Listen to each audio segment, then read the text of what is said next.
Assalamu alaikum wa rahmatullahi wa barakatuh. My people, I hope everybody is doing good. And in this video, inshallah, I wanted to kind of go over the Halal ETF SPUS and how it's actually outperformed the S&P 500, which is the benchmark. And I'm going to be doing a deep dive of SPUS, their holdings, who they are, their team, and compare it to some of the similar Halal ETFs. So SPUS I believe is the number one halal ETF on the market right now. And it's due to a plethora of reasons, but I'm going to start with the fund overview. So SPUS tracks a modified S&P 500 Sharia-compliant index, offering exposure to the largest U.S. companies that meet Islamic investment principles. It includes multiple haram industries, so it includes financial services, alcohol, tobacco, adult entertainments, weapons, pork, and other non-compliant activities. S&P 500, so basically it's trying to track the S&P 500 while filtering out industries that do not correlate with Islamic values. The Sharia board is by Ratings Intelligence Partners LLP, and I'm going to go into them a little bit more. The expense ratio is only 0.49%, which is, like as I mentioned before in other videos, competitive. And they have they have a lot of assets under management. And if you can look at their return, if you look at their return, the 1 year return is 18%, the 3 year return is over 45%, and they've been in the markets for since 2019. So they have a lot of exposure and experience in the market. So partners. Um, if you look at Raising Intelligence Partners, you can see that they are they are one of the best Sharia compliant boards. And, if you look at their team, they have Dr. Mohammed Al-Ghari, who's the chairman of the board, Dr. Nazia Hamad, who lives in Canada, and, a pretty large team. And they also do this service for not just SPUS, but a few other halal ETFs on the marketplace. And if you look at their service, they basically provide Sharia advisory, and they kind of provide the go ahead, or the kind of the confidence that this fund, SPUS, is going to remain Sharia compliant. And if you're curious on them a little bit more, you can look on their website. So, looking at the SPUS team, the founder is Nasrud Virji, who was the founder of Sharia Portfolio. And he brings over 20 years of experience in Islamic finance and wealth management, and is kind of one of the pioneers in the space. They also have a few other people on their team that kind of that kind of provide the administrative work to make SPUS a reality. So they have a director of investment communications, they have a shared advisory team. And then if you look at their investment philosophy, the team at SP Funds believes that Sharia compliant investing doesn't require sacrificing returns. Their philosophy centers around three core principles, which are ethical alignment. So they want to create investment products aligned with Islamic values without compromising performance. Accessibility. They want to make Sharia compliant investing accessible to all investors through low cost, transparent ETFs. And they want to have quality focus on emphasizing companies with strong balance sheets, sustainable business models, which often align with Sharia principles.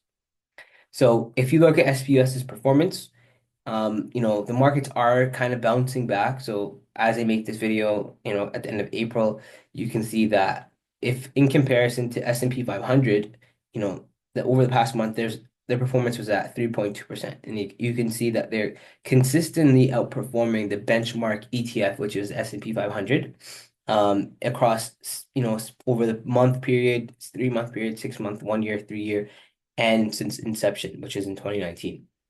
So their performance drivers are that they are heavily saturated with technology companies. So they have a high allocation to technology sector compared to the S&P 500. They avoid interest-based financial institutions that underperform during certain periods, and quality focus. So Sharia screening tends to favor companies with lower debt ratios and stronger balance sheets. So if you look at SPUS, it has consistently outperformed S&P 500 since inception, with cumulative outperformance of 4.2%. This is primarily due to its higher allocation to technology stocks and exclusion of highly leveraged financial institutions, which align with Sharia principles. Their volatility is, solid, and their Sharpe ratio, their beta, and their maximum drawdown are also in line with what we would typically see with ETFs. So they're outperforming the S&P 500, which is another reason why they are my number one halal ETF. And if you look at their holdings, you can see that the number one holding is Apple, which constitutes 8.2% of their holdings, Microsoft at 7.5%, Nvidia at 5.8%, Google, Amazon, Meta, Tesla, United Health Group. So we have some healthcare companies, you know, Eli Lilly, and then Visa. So you can see that technology companies constitute close to 30% of their holdings. Healthcare is at 16%. Consumer discretionaries are at 15%. And then they have, of course, energy companies, communication services companies. And you can see that they're heavily invested in technology companies and they have low financial services and they have no alcohol, tobacco, gaming as well. So, this kind of helps the portfolio over a long period of time, especially with the boom we're seeing in the tech sector.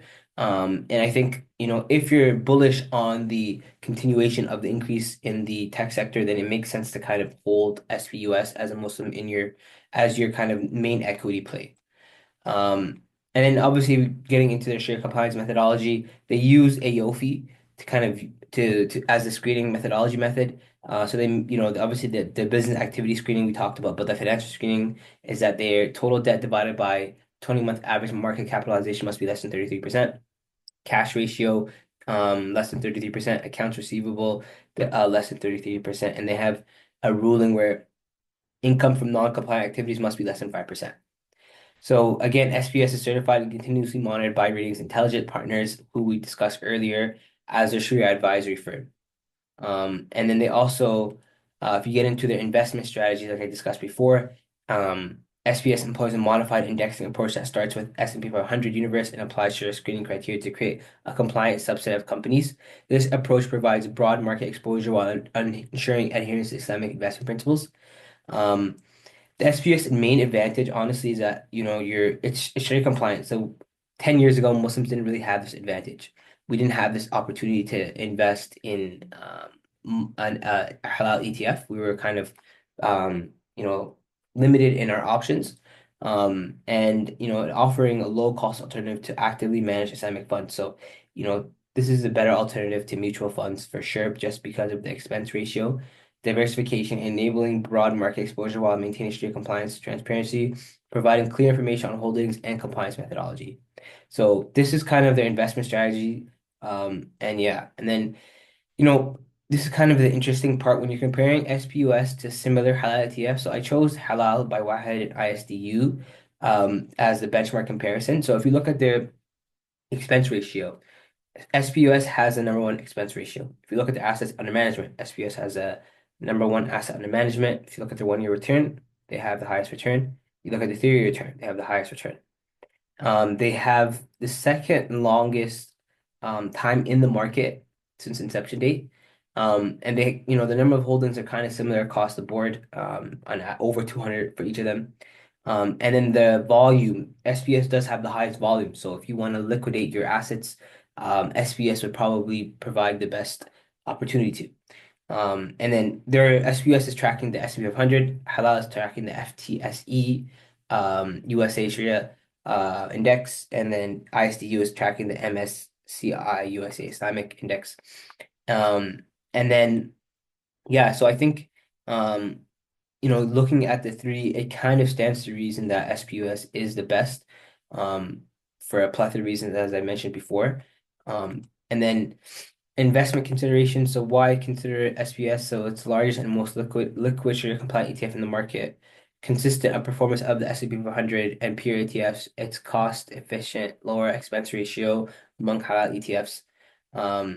So it's ideal for who this is ideal for. This ETF is ideal for people who want exposure to U.S. equity, while maintaining Sharia compliance and not having to stock pick.